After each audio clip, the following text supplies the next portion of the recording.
In thinking about scholastic theology, it's often imagined that it's rather rational and even cold. But that's to not be mindful of an extraordinary tradition that belonged inside the world of scholasticism, and that was the mystical tradition.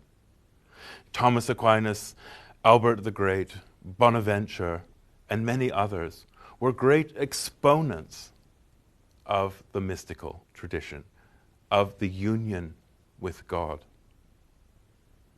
But in the 14th century, we find a blossoming of mysticism in Northern Europe. Mysticism is difficult to define, but we can think about it as an experience of the immediacy of the self with the divine. It had always been in the church from its earliest days, amongst those who saw themselves as defenders of orthodoxy, as well as those who were named as heretics. In the Middle Ages, we have, of course, the great figure of Bernard of Clairvaux, one of the premier voices of Christian mysticism, or of Hildegard of Bingen in the 12th century. Towards the later Middle Ages, we see developing a rich tradition across Italy, France, England, the Low Countries, and the Rhineland in German lands. A development of male and female mystical communities and individuals where people wrote in the vernacular, not necessarily in Latin. Also that many of these people did not belong to religious orders necessarily.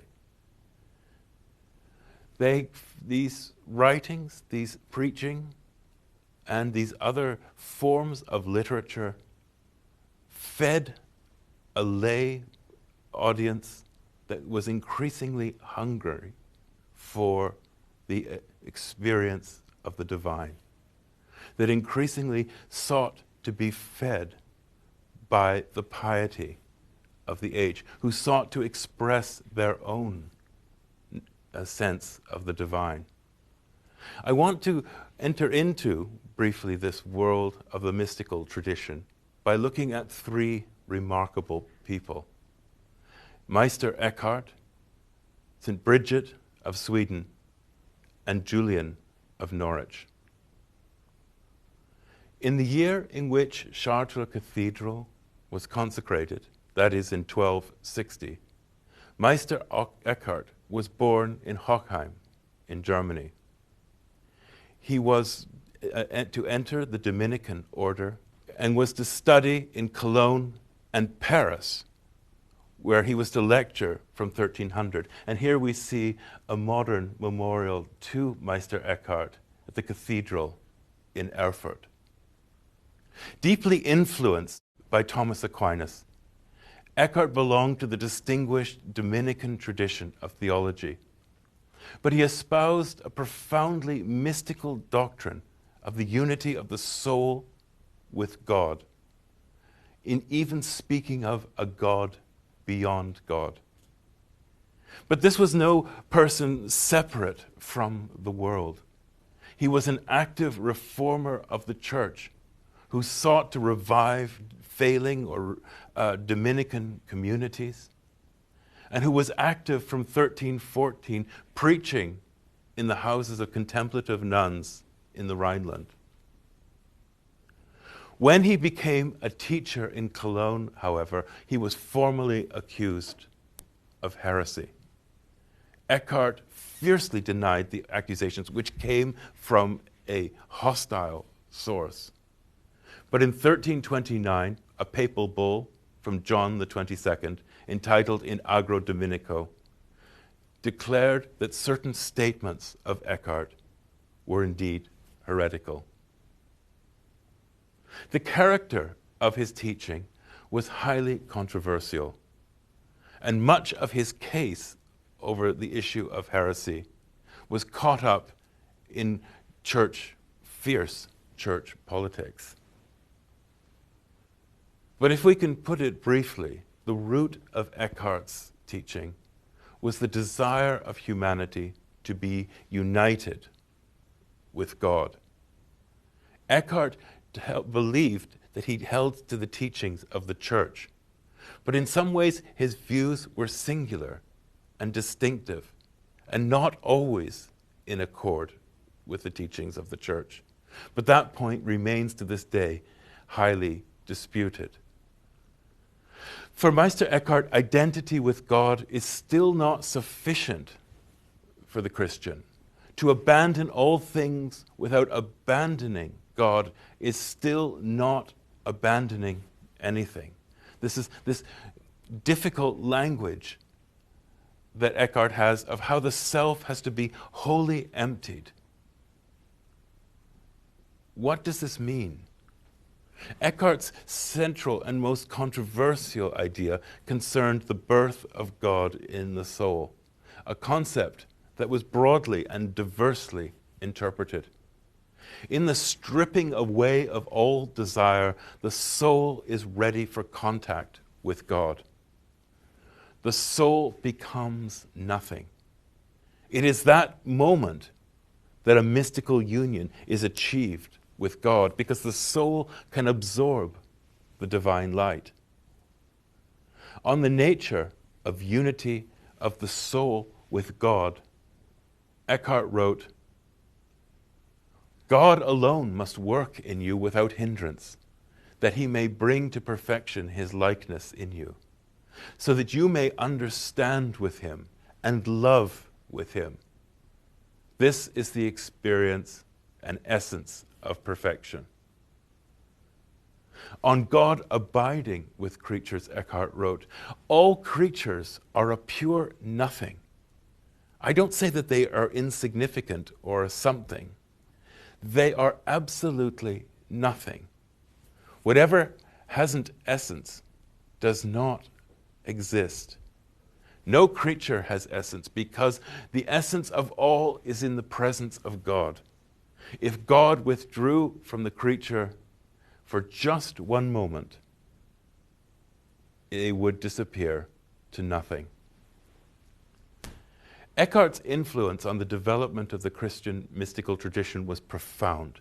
Theologically and linguistically, he deeply influenced those generations of male and female mystics who increasingly appeared across Europe in the 14th century.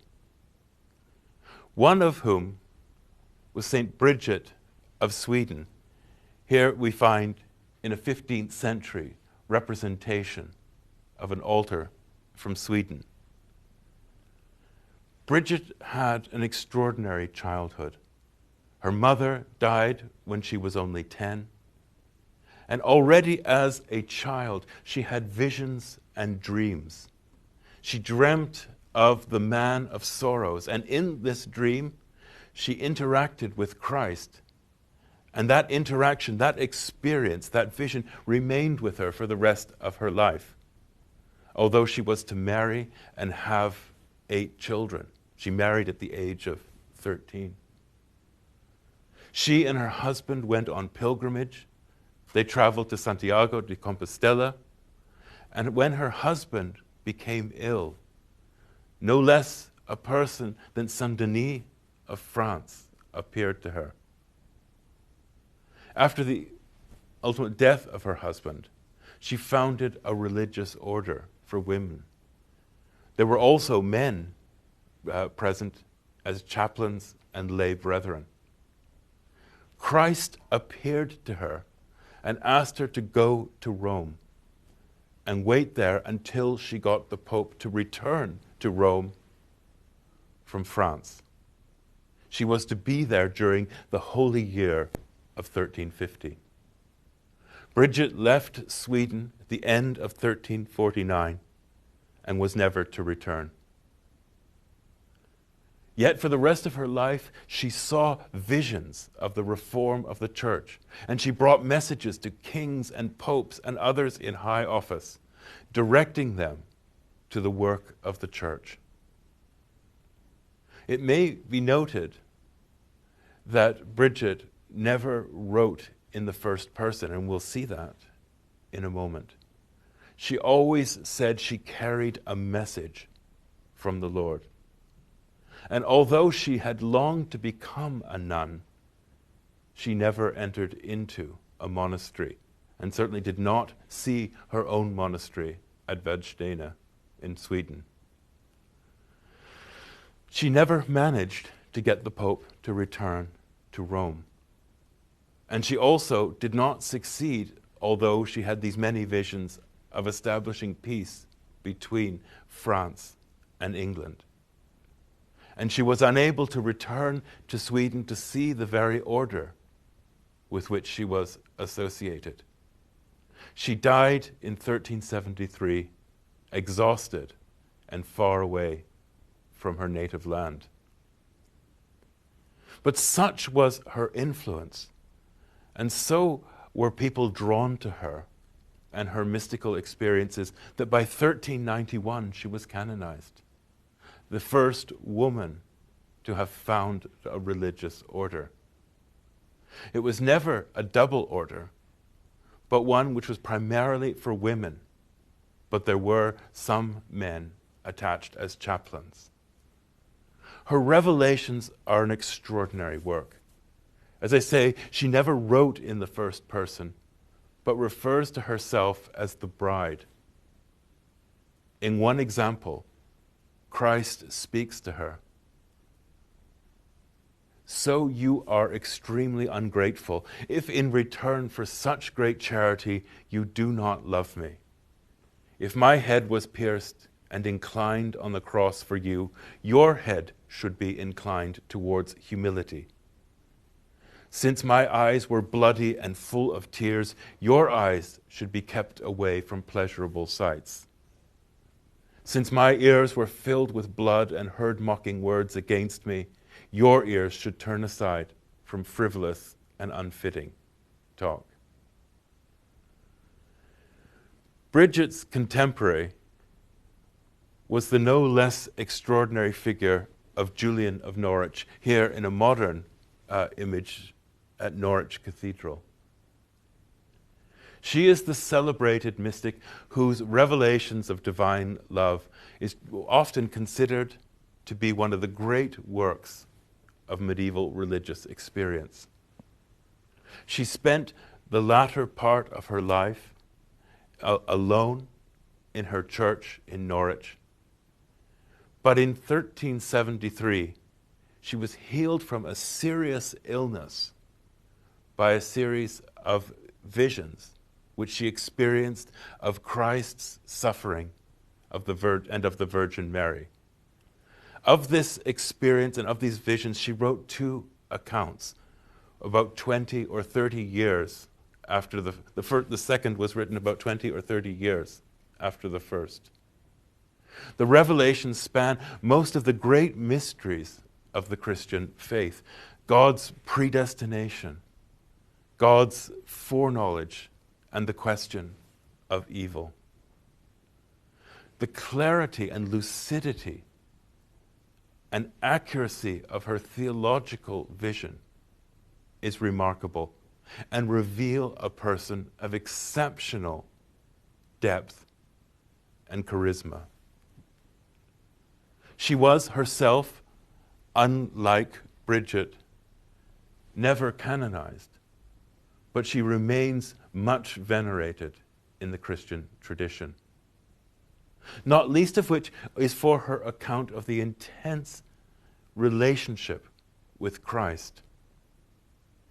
Like Bridget, she describes this encounter with the Son of God in powerful images that contain the experience of the body and the profoundness of the spiritual bond between Christ and her.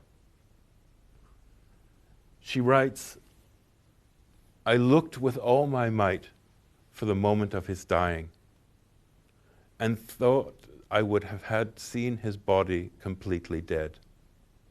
But I did not see him thus, and just as I was thinking that his life was about to finish, and that I must be shown his end suddenly.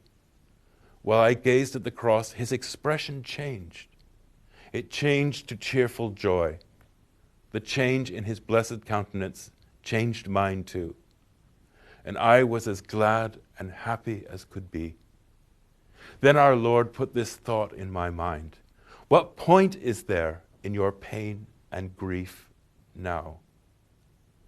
And I was happy indeed. I understood him to mean that we, through our own pains and passion, are now dying with him on his cross, and that we deliberately abide on that same cross, helped by his grace to the very end.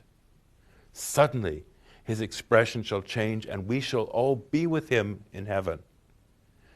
Between the one thing and the other, no time shall intervene. All shall be brought to joy. This is what he meant by this revelation. What point is there in your pain and grief now? We shall be blessed indeed. In different ways, Eckhart, Bridget of Sweden, and Julian of Norwich experienced profound mystical encounters. And those encounters were written in accounts and circulated, largely in the vernacular. Yet all three saw themselves as devoted to the life of the church, to the removal of heresy, and above all, to the spiritual transformation and enlightenment of men and women.